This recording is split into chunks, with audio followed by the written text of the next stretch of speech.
जा रहा हूं और आगे भी जाता रहूंगा। इसी भावना और इसी कामना के साथ कि मेरे बच्चों के मन में एक सुंदर मनोबल, सुंदर आत्मबल, सेल्फ कॉन्फिडेंस का विकास हो सके, विशेष तौर से उन बच्चों के मन में जो थोड़ी सी हीन भावना रखते हैं या माहौल को देख करके, परिस्थितियों को देख करके एक भाव जागृत हो गया है कि पता नहीं हम कुछ बन पाएंगे, नहीं बन पाएंगे, कुछ कर पाएंगे, नहीं कर पाएंगे, जीवन में कोई मुकाम हासिल कर पाएंगे या नहीं कर पाएंगे। उनके अंदर वो सेल्फ कॉन्फिडेंस कूट कूट के भर सकूं, इस कामना से जाता रहा हूं। और मुझे अत्यंत प्रसन्नता है कि भारत ही नहीं, विश्व के करोड़ों लोगों में वो आत्मविश्वास परमात्मा की कृपा से और आपके बड़े धैर्यपूर्वक, लगनपूर्वक, मननपूर्वक उन विचारों को सुन करके, अपना करके आत्मविश्वास पैदा हो रहा है। देख रहा हूं बहुत सुंदर। शिक्षा, विद्या, अगर हम कहें कि व्हाट इज एजुकेशन, तो हमारे शास्त्रों ने तो एक छोटी सी पंक्ति में इसकी परिभाषा दी है, सा विद्या या विमुक्त है। विद्या वो है जो हमें मुक्त कर दे, जीवन से मुक्त न कर दे, आपसी प्यार, एकता और सद्भाव से मुक्त न कर दे, राष्ट्रीयता और मानवता से मुक्त न कर दे, मुक्त कर दे जो हमें अज्ञानता से, मुक्त कर दे जो हमें अंधविश्वासों से, मुक्त कर दे जो हमें कुरीतियों से, रूढ़िवादिताओं से, बुराइयों से, विकृतियों से, दोषों से। वास्तव में विद्या का असली अगर तात्पर्य जानना चाहें तो यही हमारे शास्त्रों के अनुसार नजर आता है। शिक्षा का व्यवसायीकरण कितना हो चुका है, एवरीबॉडी नोज, छुपा हुआ नहीं है, आप सबसे, आप खुद देख सकते हैं। बच्चों के अंदर एक अच्छे संस्कार आ सके, शायद ये ध्येय बहुत कम रह गया है। बच्चे कुछ अच्छे संस्कारों को अपने जीवन में अपना सकें, ये ध्येय हमारा बहुत कम रह गया है। बच्चे राष्ट्रीयता, मानवता, नैतिकता और चारित्रिक बल का उत्थान उनमें हो सके, शायद इस बात को हम लोग भूल चुके हैं। इस विद्यालय में आकर के मैं खाली झूठी प्रशंसा नहीं कर रहा हूं, हृदय से कह रहा हूं, आपके संस्कार, आपका अनुशासन, आपकी मर्यादा और इस देश और देश की संस्कृति के प्रति लगाव देख करके हृदय में जो प्रसन्नता हुई है उसे मैं शब्दों में व्यक्त नहीं कर पाऊंगा। मैं बहुत ज्यादा नहीं, कोई कोरी कथाएं मैं करता भी नहीं हूं, और आप में से अधिकांश लोग टेलीविजन पर सुनते भी होंगे। 18.5 करोड़ लोग नियमित पूरे विश्व में परमात्मा की कृपा से मुझे सुनते हैं। ये कोई आत्म प्रशंसा या अभिमान के कारण नहीं कह रहा हूं, अधिकांश लोग आप परिचित हैं। व्यावहारिकता का संदेश ईश्वर की कृपा से दे रहा हूं। मैंने इतना ही कहा है कि मेरे प्यारे बच्चों, जो अपने मन में ऐसा सोचे बैठे हो कि तुम भविष्य में कुछ बन पाओगे कि नहीं बन पाओगे, कर पाओगे कि नहीं कर पाओगे, कुछ हो पाओगे कि नहीं हो पाओगे। 6ठी कक्षा में मैंने एक ऐसे कंपटीशन में फर्स्ट प्राइज लिया था, और वो ऐसे लिखना था, निबंध लिखना था इम्पॉसिबल पर। अधिकांश लोग पूरे विश्व में सुन चुके हैं और जहां तहां सुनाते हैं। अब हो सकता है आपके कान तक भी पहुंच चुका हो मेरी उस बाल्यावस्था का वो निबंध।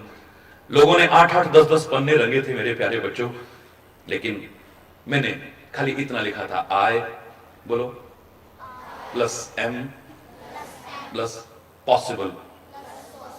इम्पॉसिबल की स्पेलिंग यही है ना, I M possible is equal to impossible. Impossible itself says that I am possible, so nothing is impossible in this world. अगर आप प्रयास करो तो कुछ भी कर सकते हो। It may be difficult, it may be difficult, maybe difficult भी होगा। मैं एक प्रमाण पत्र नहीं दे रहा हूं, it may be difficult, और वो भी कठिन भी कब तक है, कब तक है, इस पर मैंने जब विस्तार से चर्चा की तो मेरे सामने कुछ बिंदु उभर करके आए थे। जो मैं कहना चाहता हूं वो बात जरूर कहूंगा, लेकिन उसमें से 1-2 बिंदु जरूर सुनाऊंगा मैं आपको। बचपन में ही मुझे जो लगा, असंभव तो कुछ नहीं है। हमारे गुरु लोग हमें कहा करते थे कि बच्चों, संसार में जिस कार्य को किसी एक ने किया है अब वो इम्पॉसिबल नहीं है, इम्पॉसिबल की कैटेगरी में नहीं है, असंभव की श्रेणी में नहीं है। किसी एक ने किया है तो तुम उसे कर सकते हो। मैंने एक बार पूछा था, शायद चौथी पांचवी कक्षा में था, मैंने कहा गुरुजी बुरा ना माने तो मैं एक बात पूछूं, जिस काम को किसी एक ने किया है उसे हम कर सकते हैं, अब वो असंभव नहीं है, तब तक तो असंभव था, तो उस एक ने कैसे किया था? गुरुजी ने बुलाया, पीठ थपथपाई और पूछा था, बेटा ऊंट के पांव पालने में दिख रहे हैं, तुम कहना क्या चाहते हो? मैंने कहा गुरुजी उसने जब किया था तब तक किसी ने नहीं किया था, तब तक वो कार्य असंभव समझा जाता था। इसका तात्पर्य अभिमान तो हम न करें, उस परम सत्ता का किसी भी रूप में स्मरण करके अगर सही दिशा में प्रयास करें, हम असंभव को संभव करके दिखा सकते हैं, कठिन को सरल करके दिखा सकते हैं। कुछ भी असंभव नहीं है। फिर कह रहा हूं इट मे बी डिफिकल्ट, लेकिन डिफिकल्ट भी क्यों है? उसके कुछ कारण मुझे नजर आए थे। गहराई से सोचना, आप भी सोचना मेरे साथ मिलकर के, उन कारणों को दूर कर देना तो आपको कठिन भी नहीं लगेगा कुछ भी।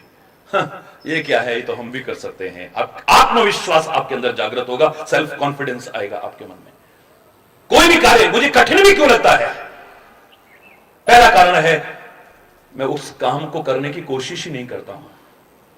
जब किसी काम को करने की कोशिश ही न करूं या उस काम को जब तक न करूं, मुझे कठिन ही लगेगा। सुबह 4 बजे उठ करके जनवरी के महीने में मुझसे कहेगा नहाना है, मरना है क्या यार इतनी ठंड में, हरी बोलना है, मैंने तेरा दिमाग खराब है? सुबह 4 बजे ठंडे पानी से, वो भी प्लीज यार। और हरि चैतन्य जैसे जो सुबह बचपन से सुबह 3:30 बजे ही स्नान करते हैं, उनसे कहा जाए तो लो इसमें क्या है? जो नहीं करता है वो क्या कह रहा है? मरना है क्या? इतना कठिन लग रहा है उसे। और जो करता है उसके लिए कोई असंभव भी नहीं है और कठिन भी नहीं, वो बड़े आराम से रोज करता है उसको। जब किसी काम को हम करने, मैं सोचा करता था, मैं छोटी कक्षा की बात नहीं कर रहा हूं, हायर एजुकेशन ली मैंने, तो उस कॉलेज में पढ़ते हुए मेरे मन में कई बार आता था, ये लोग हिमालय पर कैसे चढ़ते होंगे? इम्पॉसिबल तो नहीं है, पर तो बड़ा मुश्किल होता होगा। कैसे चढ़ते होंगे? हाई हिमालय में कैसे रहते होंगे? ईश्वर की कृपा से अधिकांश लोगों को जानकारी है 22,500 फीट की हाइट तक, तो अभिमान से नहीं कर रहा हूं, उसकी कृपा से मैं रहा हूं। हिमालय की उन ऊंचाइयों को छुआ है, करीब से झांका है। जो जो कदम आगे बढ़ाते रहे, शुरू में थोड़ी मुश्किलें आई, 5 किलोमीटर चले थक गए, फिर 7 किलोमीटर चले फिर थक गए, फिर 8 किलोमीटर चले, फिर 10 किलोमीटर चले, फिर 15, 62 kilometres with in a day चला हूं और हिमालय की ऊंचाइयों को छुआ है। ईश्वर की कृपा तो थी ही, लेकिन ईश्वर भी किसकी सहायता करता है? God helps those who help themselves. हिम्मते मर्दा मददे खुदा। जब तुम खुद कोशिश करते हो, परमात्मा भी तुम्हारी सहायता करता है, और जब वो सहायता करता है सफलता न मिले ऐसा हो नहीं सकता है। जब करने की कोशिश की तो अब कठिन भी नहीं लगा। ये क्या है? हाई इस पहाड़ पे कैसे चढ़ूंगा? चलते गए जब चढ़ गए, लो अब तो मैं आ गया। अब हौसला और बढ़ा थोड़ा, आत्मविश्वास और बढ़ा थोड़ा, मनोबल और बढ़ा थोड़ा, आगे और कदम तेज चले। हिम्मत करे इंसान तो क्या हो नहीं सकता है? हम हिम्मत हार जाते हैं, अपना कॉन्फिडेंस, सेल्फ कॉन्फिडेंस को लूज कर बैठते हैं। जो तुम आगे बढ़ोगे, जब करने की कोशिश करोगे, तुम्हें लगेगा कुछ नहीं है। जब नई क्लास में आते हो, बुक्स देखते हो बड़ी क्लासों में, इतनी मोटी, हाय भगवान कैसे पढ़ेंगे इसको, इतनी मोटी। लेकिन जब पढ़ना शुरू किया, 2 पन्ने पढ़े, 4 पढ़े, 6 पढ़े, रेगुलर, चाहे मैं नहीं कह रहा कि एक ही दिन में सारी पढ़ जाओ, slow and study wins the. शाबाश, बहुत अच्छे बेटा। नियमित आप पढ़ो, थोड़ा थोड़ा करके पढ़ते जाओ। एक दिन जब तुम बीच में भी पहुंचोगे ना, तुम्हें लगेगा ओ इतनी मुश्किल है, इसमें तो कुछ भी नहीं है, इसमें तो कुछ भी नहीं है, ये तो हमारे आराम से पढ़ जाएंगे। जब करने की कोशिश करोगे, कोई भी काम तुम्हें मुश्किल भी नहीं लगेगा। असंभव तो क्या, मुश्किल भी। हिमालय की यात्रा जब हमने की तो गढ़वाल में भी गए हम। नाम सुना होगा आपने, उत्तरांचल में गढ़वाल है, और वहां पर 4 धाम हैं, बद्रीनाथ, केदारनाथ, यमुनोत्री और गंगोत्री। नाम सुना होगा शायद। उन 4 धामों में गर्म कुंड पड़ते हैं। हमारी साइंस की भाषा में उसे कहते हैं सल्फर स्प्रिंग्स। धार्मिक भावना में हम उन्हें तप्त कुंड कहते हैं। गरम गरम पानी होता है। यमुनोत्री में तो पानी इतना ज्यादा गर्म है कि वहां लोग प्रसाद लेकर के मालूम है क्या खाते हैं, चावल ऐसे पोटली में या आलू पोटली में ऐसे डाले और जब वापस निकालते हैं वो उबले हुए निकलते हैं। इतना खौलता हुआ पानी। अचानक किसी से कहा जाए इसमें नहाओ, अरे बाबा मरना है यार, तेरा दिमाग खराब है। इसमें अगर हमें मालूम ना हो कि इसमें नहाया जाता है, मौत नजर आती है, दिमाग खराब है यार, तो गर्म। लेकिन जब पता लगे इसमें नहाते हैं, और पता लगे तो दूर, जब किसी को नहाते देखा, धीरे धीरे हमने कोशिश की, धीरे धीरे कोशिश की, हमारी शरीर की सहने की क्षमता, कैपेसिटी बढ़ती रही, वो क्षमता बढ़ती रही, हम अंदर जाते रहे। और मैं सच बता रहा हूं, अगर आप में से कोई गए हैं, बड़ी अच्छी बात, नहीं गए हैं तो जरूर जाकर के देखना, उसके बाद वहां से निकलने को भी मन नहीं करता है, मन नहीं करता है वहां से निकलने को। लेकिन लोग कहेंगे अब निकल जाओ, चक्कर आने लगेंगे, ये ज्यादा नुकसान कर, इतना ज्यादा भी मत नहाइए इसमें। बड़ा मुश्किल लगता था, लेकिन जब करने की कोशिश की, अब मुश्किल भी नहीं लग रहा है, असंभव तो बहुत दूर की बात है। समझ में आया? डिफिकल्ट भी क्यों लगता है? एक और कारण मुझे नजर आया, अनेक कारणों में से। वो कारण क्या था? जिस काम के बारे में हम जानते नहीं है ना, वो भी हमें बड़ा मुश्किल लगता है।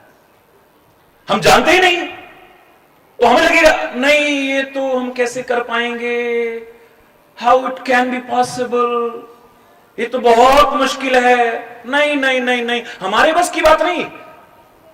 समय काफी कम है और आप जानते हैं, और कॉलेज में भी मैंने जाना है, और उसके बाद वहां भी कार्यक्रम है, 4-5 जगह कार्यक्रम है। आपका प्यार, आपकी भावना यहां लाई है खींच करके उसमें से।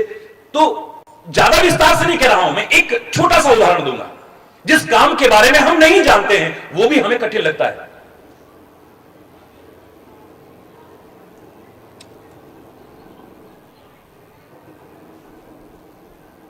कैसे? छोटा सा उदाहरण, अगर आप नहीं जानते हैं तब बोलिएगा, शर्त यह है कि जिस काम के बारे में नहीं जानते हैं तो चुप बैठिएगा, ठीक है? कहीं पर मैंने कहा इंग्लिश के कोई भी 10 वर्ड्स ऐसे बोलो जिसमें ए लेटर कहीं ना आए। सच मानिए, इंग्लिश के लेक्चरर्स बैठे थे, प्रोफेसर्स बैठे थे, हेड ऑफ डिपार्टमेंट बैठे थे, लेकिन किसी ने हिम्मत नहीं की उठ करके, बच्चों की तो बहुत दूर की बात है यार, उसमें भी कहीं ऐसा ना हो कि जल्दी जल्दी बोलना है ना, शर्त ये है जल्दी जल्दी बोलना है। आश्चर्य, आधा घंटा बीत गया, कोई नहीं बोला, तो मैंने इतना कहा, मैंने ये कहा था कोई से वर्ड्स बोलो जिसमें ए लेटर ना आए। नहीं बोल पाए हो? अब मैं बताता हूं आपको, ONE1, TW2, THR3, FOUR4, 5, 6, 7, 8, 9, 999 तक बोलते जाइए, ए लेटर कहीं आएगा ही नहीं। बोलिए, मैं ये नहीं कह रहा कि आप खाली इंग्लिश का, मेरा किसी भाषा से विरोध नहीं। ईश्वर की कृपा से 14 भाषाएं तो धारा प्रवाह में बोल लेता हूं। दुख कहां होता है जब भारत में रहकर के हमको हिंदी ना आए। तो पूरे भारत की मैंने पद यात्रा की, तो एक कॉलेज में बच्चे ऐसे बैठे थे, कार्यक्रम के बाद में उनसे ऐसे वार्तालाप हुआ, महाराज जी आपकी तो पैदल यात्रा कब पूरी हुई? मैंने कहा, मेरे मुंह से हिंदी में निकल गया, मैंने कहा 1984 में। ये 84 कितना होता है महाराज जी? 84 कितना होता है? एक बच्चा बोला, ओ इतना भी नहीं मालूम, मैं बताऊं 94। यहां शर्म आती है, शर्म के मारे सिर नीचा होता है। आपको विश्व की सारी भाषाएं आए, मेरा कोई विरोध नहीं, लेकिन अपने देश की संस्कृति, अपने देश की भाषा, अपने देश की पहचान, अपने देश के रीति रिवाजों का ज्ञान न हो, इससे बड़ी शर्म की बात और कोई नहीं हो सकती। लेकिन मैं तो एक छोटा सा उदाहरण बता रहा हूं। भारतीय संस्कृति का प्रचार प्रसार सारे विश्व में कर रहा हूं, तो मुझे कोई विरोध नहीं है। जहां पर नहीं समझ में आएगा मैं इंग्लिश में बोलता हूं, विभिन्न भाषाओं में बोलता हूं। आज विश्व की एक भाषा है, हमारे भारत में संपर्क भाषा हिंदी हो, हमें नाज है अपनी हिंदी पर और हिंदुस्तान पर और हिंदुस्तान की संस्कृति पर। लेकिन मैं तो एक छोटा सा उदाहरण बता रहा हूं। कोई नहीं बता पाया, 10 शब्द नहीं बोल पाए, लेकिन जब मैंने कहा 999 तक आप बोलते चलाइए, ए लेटर कहीं नहीं आएगा। अब क्या होगा? अब कभी अगर महाराज जी कहें कि बेटा 10 शब्द 10 999 सुना दूं, 999, जब तक मुझे मालूम नहीं है, जब तक मुझे जानकारी नहीं है, वो काम बड़ा मुश्किल लगता है। और जब जानकारी हो जाती है, वही काम मुझे सरल लगने लगता है। इतना सरल लगता है, कुछ भी नहीं है। फिर मैं कहूंगा nothing is impossible in this world. मेरा आत्मविश्वास, मेरा हौसला बढ़ता जाएगा। बहुत सारे कारण हैं जिनकी वजह से असंभव तो क्या, कठिन भी कोई कार्य मुझे लगता है।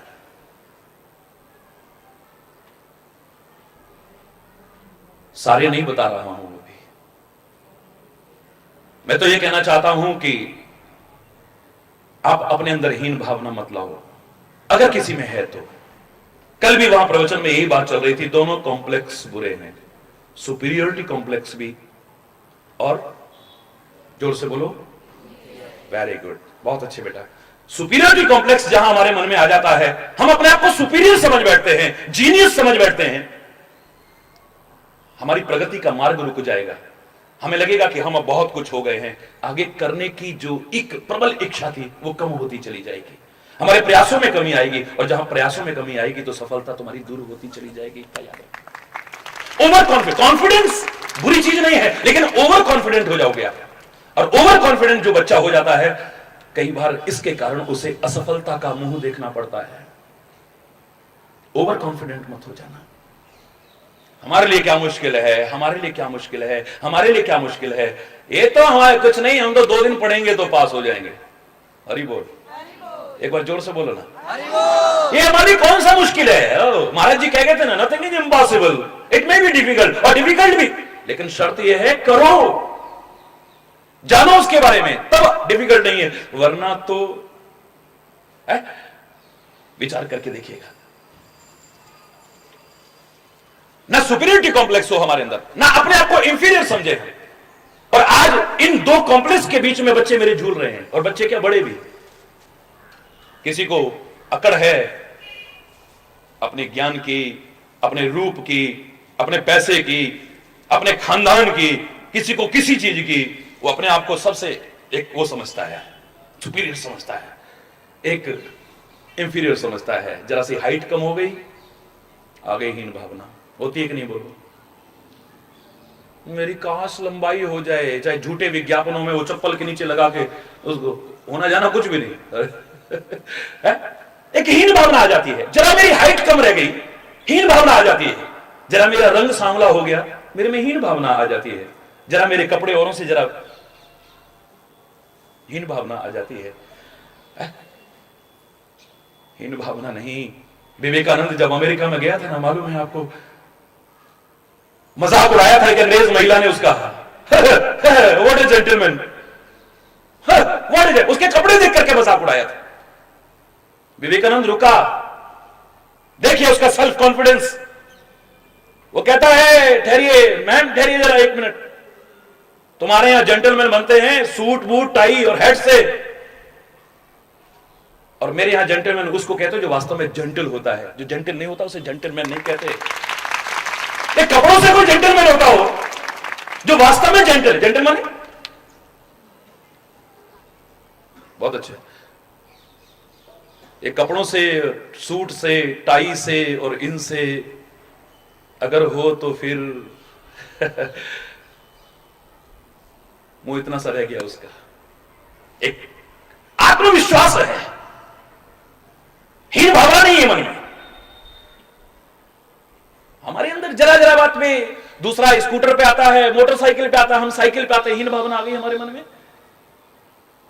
उसने अपने बर्थडे पर ऐसी पार्टी दी और हमारे घर की सामर्थ्य नहीं है, हम नहीं दे पा रहे, हीन भावना आ गई हमारे मन में। 10 दोस्तों में बैठने में शर्म आती है। क्यों? आज मेरे भारतवर्ष में अधिकांश जब बेरोजगार युवकों पर निगाह दौड़ाता हूं, मैं अपने प्यारे बच्चों पर निगाह दौड़ाता हूं, सच मानिए मुझे जो नजर आता है वो बता रहा हूं। नौकरियां मिल नहीं रही हैं, जनसंख्या इतनी बढ़ चुकी है, बड़ा काम करने की घर में सामर्थ्य नहीं है, और छोटा करने में शर्म आती है। हरि बोल। बड़ा काम करने की सामर्थ्य नहीं है, छोटा करने में शर्म आती है। और नौकरी मिल नहीं रही है, बेरोजगार घूम रहे हैं। मेरे देश की संस्कृति को पहचानो। मेरे देश में वो परमात्मा अगर कृष्ण रूप में भी आया है, घर में गाय चराई जाती है तो गाय चराने में भी उसे कोई शर्म नहीं है, गोपाल बनने में कोई शर्म नहीं है, निसंकोच बन बन में गाय चराता है। लेकिन गंवार ग्वाला बना रहना उसे पसंद नहीं है। कभी अगर उसके दिमाग का चिंतन निकल करके आता है श्रीमद् भगवत गीता के रूप में, तो दुनिया वाह वाह कर उठती है, वाह वाह कर उठती है, वाह वाह कर उठती है। मौका लगे तो वो राजा बन करके दिखा देता है, द्वारिकाधीश बन करके दिखा देता है। मौका लग जाए कुशल प्रशासक बन करके, एक एडमिनिस्ट्रेटर बन करके दिखा देता है। अपनी प्रतिभाओं को निखारते जाओ, अपनी योग्यताओं को निखारते जाओ। आप कोशिश करो और आपके जो अभिभावक हैं, आपके टीचर्स हैं या समाज को मार्गदर्शन देने वाले, वो सहायता करें। तुम क्या से क्या बन जाओ। मिट्टी तो बिल्कुल बेकार थी, मिल जाए कुम्हार कोई गढ़ने वाला, क्या से क्या बना करके दिखा दे। बेकार पड़ा था लोहा, लोहार कोई अच्छा सा गढ़ने वाला मिल जाए, क्या से क्या बना दे। सोना पड़ा था बेकार, जब खान में होता है देखोगे तो बिल्कुल बेकार होता है। कोई करने वाला हो तो चक्रवर्ती सम्राट के सिर का ताज भी बना दे तो कोई बहुत मुश्किल नहीं। गढ़ने वाला चाहिए। आपसे बात करने के साथ साथ, आपकी हीन भावना को दूर करने के साथ साथ, और हीन भावना को दूर करने के लिए मुझे एक छोटा सा उदाहरण याद आता है। जहां इस शरीर का जन्म हुआ, विकासशील भारत में जहां हम विकास के इतने गुण गाते हैं, अभी भी कैसा कैसा जीवन लोग जी रहे हैं उसे देख करके विचित्र सा लगता है। एक कमी थी उस क्षेत्र में कि सिर पर लोग मैला ढोते थे। उस जमाने की बात कर रहा हूं मैं। गंदगी ढोते थे अपने सिर पे, हमारे समाज का एक वर्ग। मैं जा रहा था, ये सच्ची घटना बता रहा हूं आपको, शायद ये छोटी सी बच्ची जो बैठी है इतनी अवस्था रही होगी मेरी। मैं जा रहा था वहां से, एक धनाढ्य परिवार के नवयुवक से टकरा गई वो सिर पर गंदगी लेकर के जाने वाली महिला। वो तो आग बबूला हो गया, बड़े गंदे गंदे शब्द कहने लगा, जाति सूचक शब्दों का इस्तेमाल करके उसका अपमान करने लगा, लज्जित करने लगा उसे। बार बार मुझे सुनकर के अजीब सा लग रहा था, गुस्सा आ रहा था कि ऐसे शब्दों का इस्तेमाल कर रहा है, ये बहुत गलत बात है। मैं कुछ कहता, इससे पहले ही उस महिला ने जो जवाब दिया, सच मानिए मेरा सिर श्रद्धा से झुक गया। एक प्रेरणा ले ली मैंने वहां से। वो महिला मालूम है क्या कहती है? काय को बकवास कर रहा है? तेरी औकात जानती है तू? गंदगी साफ करने वाली, शर्म नहीं आती? हमसे छू करके चलती, हमसे। वो महिला कहती है, क्या तेरी मां ने कभी गंदगी साफ नहीं की? सुनना ध्यान से, मेरे शायद इससे ऊंचा और बड़ा उदाहरण, छोटा और महत्वपूर्ण उदाहरण दुनिया में कहीं नहीं मिलेगा आपको अपनी हीन भावना को दूर करने का। तेरी मां ने कभी गंदगी साफ नहीं की? वो तो हमारी मां है इसलिए हमारी गंदगी साफ करती है। बोले वो तेरी मां है इसलिए तेरी गंदगी साफ। मैं सारे गांव की मां हूं, मैं सारे गांव की गंदगी साफ करती हूं। ऐसा काम करते हुए उसे शर्म नहीं आ रही है, और तुम अपने घर की सामर्थ्य के अनुसार चलने में शर्म महसूस करते हो। दूसरों को देख करके खाली हीन भावना ले आते हो। और इसीलिए शायद ज्यादातर जो गुमराह नवयुवक हैं, रातों रात अमीर बनने के सपने देख करके कुमार्ग को, शॉर्टकट, गलत रास्ते को अपना लेते हैं। मत करना, अपनी योग्यताओं को निखारना, और ये योगदान दें आपको, आपके शिक्षक आपको योगदान दें, आपके माता पिता आपको योगदान दें, आपके अभिभावक आपको योगदान दें। क्योंकि आप जैसा, अब मैं आपकी तरफ मुखातिब हो रहा हूं, आप लोग जैसा चाहोगे इनको वैसा बना लोगे। और मुझे खुशी है कि यहां के विद्यालय परिवार के जो इतने अच्छे संस्कार हैं, जिनके मन में आया कि हम महाराज जी को बुला करके इन बच्चों को कोई संदेश दिलाएं। काश हर जगह पर ऐसा हो जाए और बच्चों को अच्छा संदेश मिलता रहे। मेरे देश का भविष्य तो उज्जवल है ही, लेकिन बहुत आप पर निर्भर करता है, आप इन्हें कुछ बना सकते हो। प्रतिभाएं सब में है, भीखा भूखा कोई नहीं, सबकी गठरी लाल। ये सब प्रतिभा संपन्न है, उजागर करने वाला चाहिए बस। कोई उस प्रतिभा को निखारने वाला चाहिए। आप लोग चाहो तो इन्हें बहुत बड़ा वैज्ञानिक बना सकते हो, बहुत बड़ा स्वच्छ छवि वाला, भ्रष्ट नहीं, राजनेता बना सकते हो, बहुत अच्छा एक अधिकारी बना सकते हो, बहुत अच्छा एक विद्वान बना सकते हो। और आप चाहो तो उन्हें बेईमान, भ्रष्ट, रिश्वतखोर, चोर, उचक्का, पता नहीं क्या क्या बना सकते हो। आप पर भी एक बहुत बड़ा उत्तरदायित्व जाता है, अभिभावकों पर, माता पिता पर और सिखाने वालों पर। सुल्ताना डाकू को जब फांसी की सजा हुई ना, नाम सुना है आपने? हिस्ट्री में नाम है, एक सुल्ताना डाकू, बड़ा मशहूर डाकू हुआ है हिंदुस्तान में। एक उसे फांसी की सजा हुई तो फांसी की सजा होने से पहले उसकी अंतिम इच्छा पूछी गई, आपकी अंतिम इच्छा क्या है? उसने कहा मेरी मां को बुला दो। मां के दर्शन करना चाहता होगा, मां को प्रणाम करना चाहता, बुलाओ भाई बुलाओ। सैनिक गए, मां को ले आए। तो कहते हैं जब पहुंचे, मां पहुंची वहां पर, उसको आगे किया तो वो दांत से ऐसे उसके कान काट गया। कान काटने के बाद अभी नाक काटने के लिए आगे बढ़ रहा था, सैनिकों ने उसे पकड़ा। क्या करते हो तुम? ये तुम्हारी मां है, तुम इसके नाक कान क्यों काटना चाहते हो? ये क्या बर्ताव कर रहे हो तुम अपनी मां का सम्मान करने की बजाय? उन्होंने कहा असली हकदार तो सजा की यही मेरी मां है।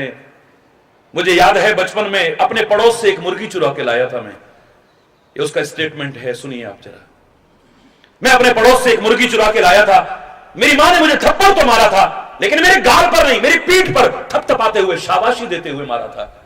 शाबाशी देते हुए, थपथपाते हुए। काश मेरी पीठ पर थप्पड़ ना मारा होता, गुस्से में आके गाल पर एक थप्पड़ मारा होता, तो मैं आज सुल्ताना डाकू ना बनता और मुझे फांसी की सजा ना होती।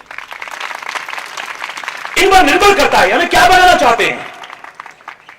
आप जैसे संस्कार इन्हें दोगे, एक्सेप्शंस आर ऑलवेज देयर, अपवाद सब जगह हैं, लेकिन सामान्यतः जैसे संस्कार आप दोगे ये वैसे ही बनेंगे। ये तो कच्ची मिट्टी है, जैसा गढ़ लोगे वैसा ही है।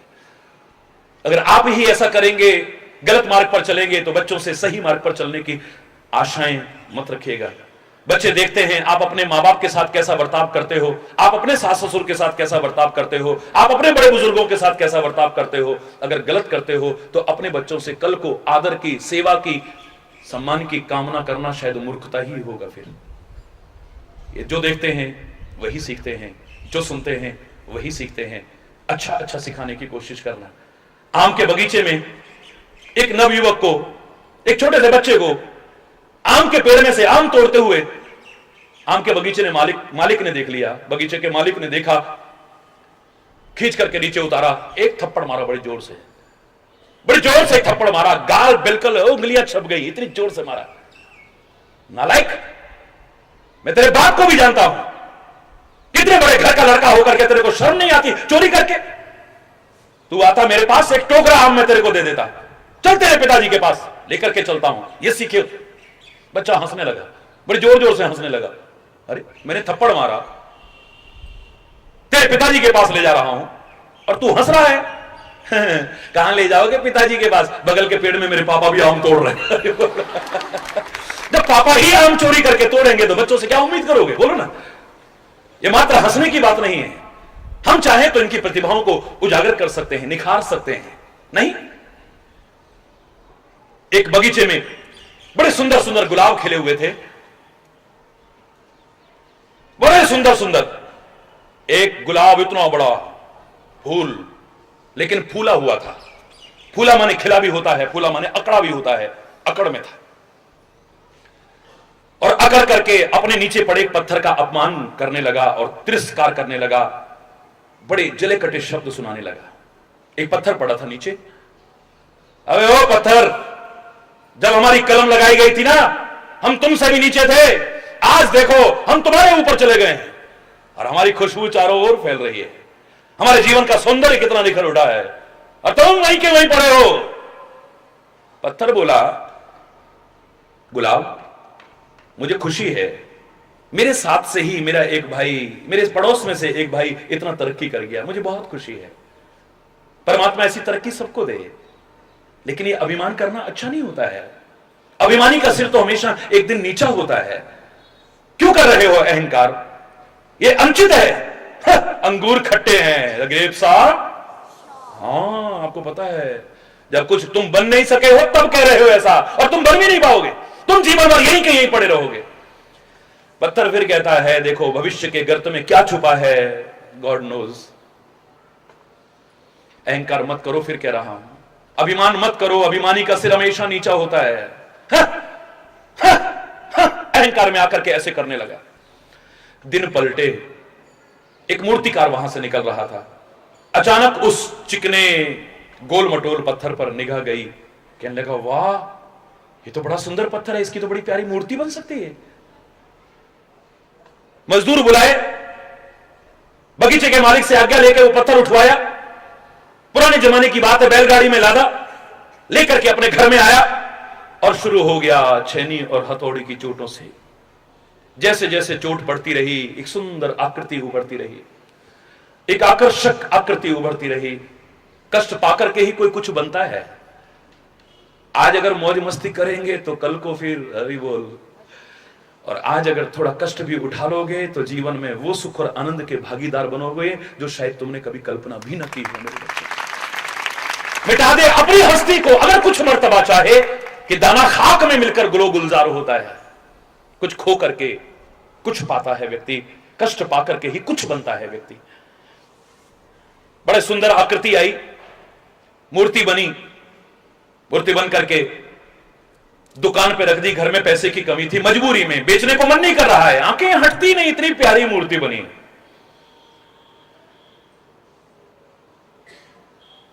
एक कोई धनाढ्य व्यक्ति अपनी गाड़ी में वहां से निकल रहे थे, देखा बड़ी सुंदर मूर्ति है, मंदिर बनवाया था, मन में था एक मूर्ति कोई विराजमान करूं, मिल नहीं रही थी सुंदर मूर्ति। देख करके मन प्रसन्न हो गया, वाह, मुंह मांगी कीमत दी, मूर्ति को लेके आ गए, प्राण प्रतिष्ठा कराई मंदिर में।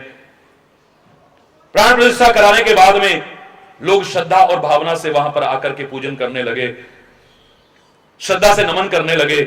मेरे प्यारे बच्चों, मैं हमेशा कहा करता हूं, भगवान फल नहीं देते हैं, देवी देवता फल नहीं देते हैं, गुरु और संत फल नहीं देते हैं, तीर्थ कोई फल नहीं देते हैं। फल देता है हमारा विश्वास। हमारा जहां विश्वास है हमें वहां से सब कुछ मिल सकता है, और विश्वास ना हुआ दुनिया में भटकते रहे, हमें कहीं भी कुछ मिलने वाला नहीं है। विश्वास और श्रद्धा, प्यार, लोगों की मनोकामनाएं पूरी होने लगी। मैं तो जीते जागते मंदिर बना रहा हूं, ये जीती जागती मूर्तियों को गढ़ने की कोशिश कर रहा हूं, और ईश्वर की कृपा से करोड़ों गढ़ चुका हूं। और वो दिन आए, परमात्मा करे, चाहे मेरे माध्यम से, आपके माध्यम से, या किसी के भी माध्यम से, ये जीते जागते सुंदर सुंदर मंदिर बन सके, आनंद आ जाएगा, समाज का नक्शा ही कुछ और हो जाएगा। ये विद्या के मंदिर में इतने प्यारे मंदिर बन रहे हैं, ये बहुत सुंदर। लोग मनोकामनाएं पूरी करने लगे, प्रसिद्धि दूर दूर तक फैलने लगी। एक दिन उस गांव में प्रसिद्धि पहुंची जहां ये मूर्ति बनने से पहले पत्थर के रूप में पड़े थे। वहां से एक व्यक्ति आया और संयोग से उसी गर्वीले पुष्प को तोड़ करके ले आया। उसी गर्वीले पुष्प को तोड़ करके लाया, ला करके जब चरणों में चढ़ाया, मूर्ति ने पहचाना, ये तो वही है।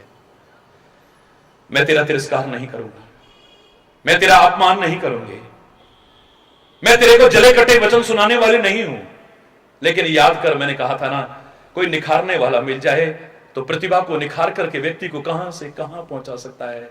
इसलिए अहंकार मत करो, किसी को नीचे देख करके उसको तिरस्कार मत करो, किसी को आगे देख करके उससे जलन मत करो। तुम भी आगे बढ़ने की कोशिश करो और सबकी भावनाओं का सम्मान करते हुए चलो। जीवन में सफलता तुम्हारे कदम एक दिन जरूर चूमेगी।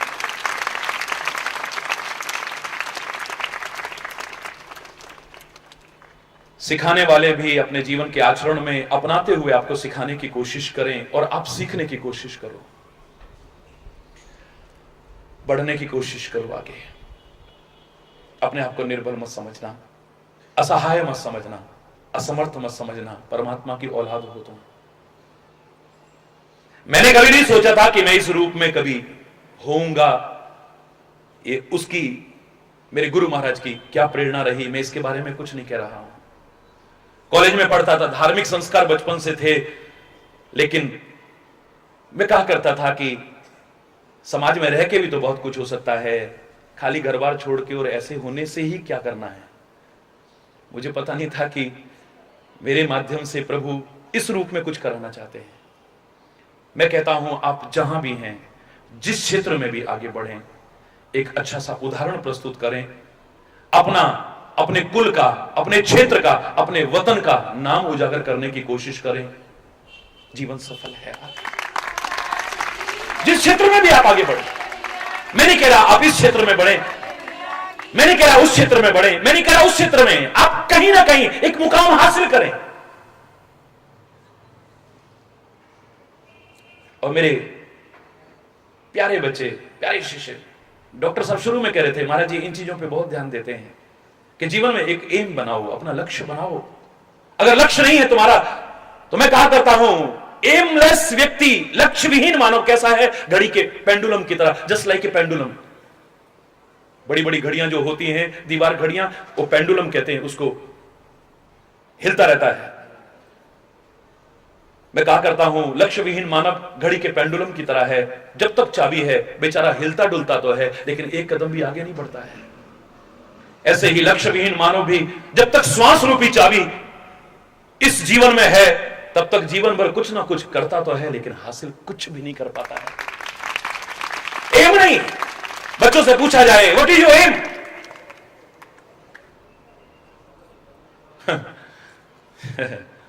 बस ज्यादा जवाब यही आता है। बुरा ना मानना, अधिकांश बच्चों से पूछा जाए ना what do you want to be, क्या बनना चाहते हो तुम मेरे प्यारे बच्चों, तो रटा रटाया बोल देंगे जो घर में सुना, माहौल में सुना। हम डॉक्टर बनना चाहते हैं, हम इंजीनियर बनना चाहते हैं, हम साइंटिस्ट बनना चाहते हैं, हम ये बनना चाहते हैं, हम वो बनना चाहते हैं। आप चाहते हो, और मैं परमात्मा से प्रार्थना करता हूं कि आप इस योग्य कोशिश कर सकें कि आप बनो। आप नहीं, सारी दुनिया के बच्चे बन सकें। आप अपना नाम रोशन करें, अपने इस विद्यालय का नाम रोशन करें, अपने कुल का नाम, अपने क्षेत्र का नाम, अपने वतन का नाम रोशन कर सकें। मैं कामना करता हूं, शुभ कामना करता हूं, हृदय से दुआएं करता हूं, आप सबके लिए करता हूं। लेकिन मेरे प्यारे बच्चों, भ्रम में मत रहना। These all are dreams, ये सपने हैं खाली, बुरा ना मानना।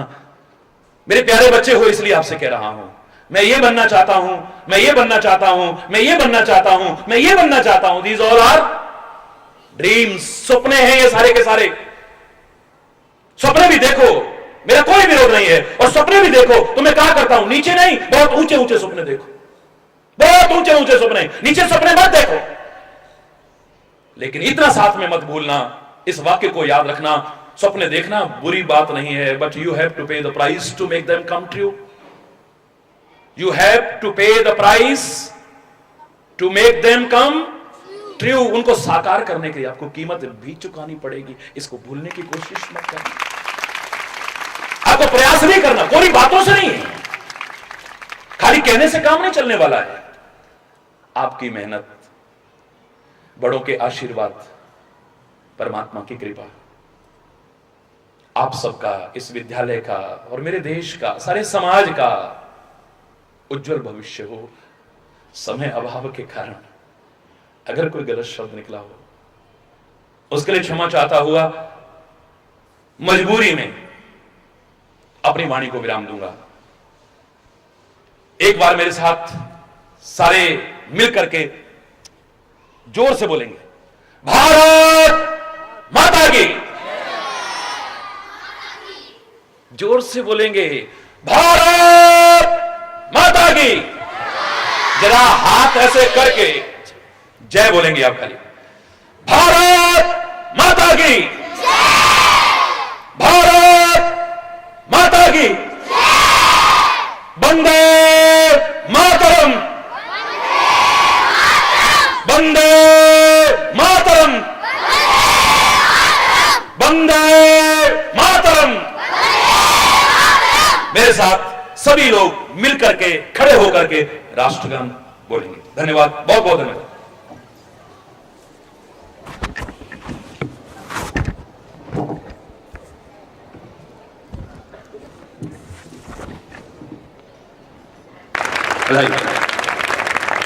जन गण मन अधिनायक जय हे, भारत भाग्य विधाता, पंजाब सिंध गुजरात मराठा द्राविड़ उत्कल हिमाचल यमुना गंगा उज्जल जलधि तरंगा तब शुभ नामे जागे तब शुभ आशीष मांगे गाए सब जय गाथा जन गण मंगलदायक जय हे भारत भाग्य विधाता जय हे जय हे जय हे जय जय जय जय भारत माता की भारत माता की जय हिंद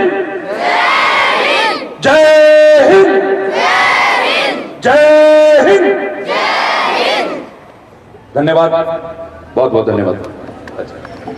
श्रद्धेय गुरु जी, अपने विद्यालय की ओर से, अपनी मैनेजमेंट की ओर से मैं आपकी बहुत आभारी हूँ। संतों के लिए आभार तो बहुत छोटा शब्द है। आपने इतना आशीर्वाद दिया, इतनी सरल भाषा में हमें जीवन का व्यवहार सिखाया, इसके लिए मेरे शब्द नहीं है धन्यवाद करने के लिए। बट आपने जो हमें आशीर्वाद दिया, हमें विद्यालय में आके हमें कृतार्थ किया, उसके लिए मैं आपका बहुत धन्यवाद करती हूँ। अपने ज़्यादा शब्दों में आपसे क्या करूँ, बहुत धन्यवाद। हरि बोल हरि बोल हरि बोल हरि बोल महाराज की जय कन्हैया की जय कन्हैया की जय वाले भैया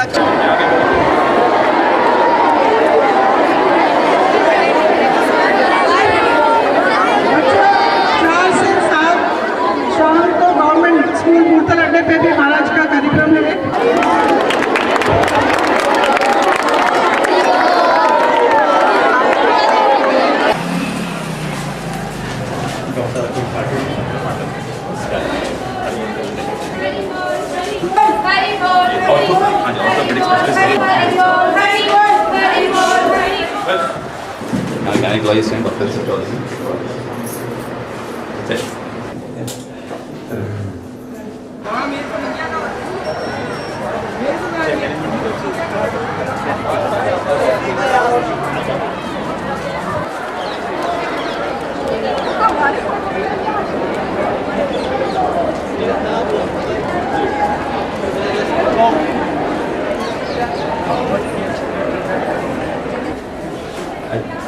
आ जाओ बेटा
भौतिकवाद अध्यात्मवाद डूबा जा रहा, आज उसी चमक को लाने के लिए फिर से हमारे बीच में पधारे हुए हैं महाराज जी।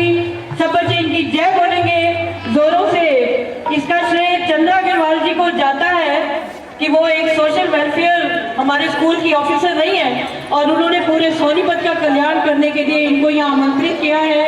और डॉक्टर साहब का मैं इन सबकी बहुत श्रद्धेय श्री हरि कृपा पीठाधीश्वर सुप्रसिद्ध श्री श्री 1008 स्वामी श्री हरि चैतन्य पुरी जी महाराज का जन्म ब्रज भूमि में भगवान श्री कृष्ण की पावन लीला स्थली कामवन धाम कामा में हुआ। उनका जन्म 12 जून 1960 में हुआ। 6 माह की शेषावस्था में ही मंत्रोच्चारण करने लगे। वे 2 वर्ष की आयु में रामचरितमानस गुरु जी गान व भजन ध्यान में रहने लगे। M.Com करने के पश्चात 21 वर्ष की आयु में अल्प आयु में ही अपने सांसारिक सुखों का परित्याग कर दिया तथा रामानंदपुरी जी महाराज के सानिध्य में चमत्कारिक शक्तियों को प्राप्त करके संन्यास ग्रहण कर लिया। गुरुदेव से दिव्य दृष्टि लकुटी प्राप्त कर देश भर में आप मेरे हरि कामा के कन्हैया व लाठी वाले भैया के नाम से सुविख्यात हुए। अपने पूरे भारत में करीब 23,000 किलोमीटर की पद यात्रा कर वातावरण को अध्यात्म से सुभद्र और सरोबार किया। आपने भगवान श्री कृष्ण की क्रीड़ा स्थली कामा में श्री हरि कृपा आश्रम का निर्माण किया। प्रेमावतार युग दृष्टा परम श्रद्धेय श्री चैतन्यपुरी जी महाराज के स्वागत में हमारे स्कूल की नन्ही मुन्नी बच्चियों के द्वारा तैयार किया गया एक स्वागत गीत आप सभी के समक्ष प्रस्तुत है। ये बात नहीं पूछेगी।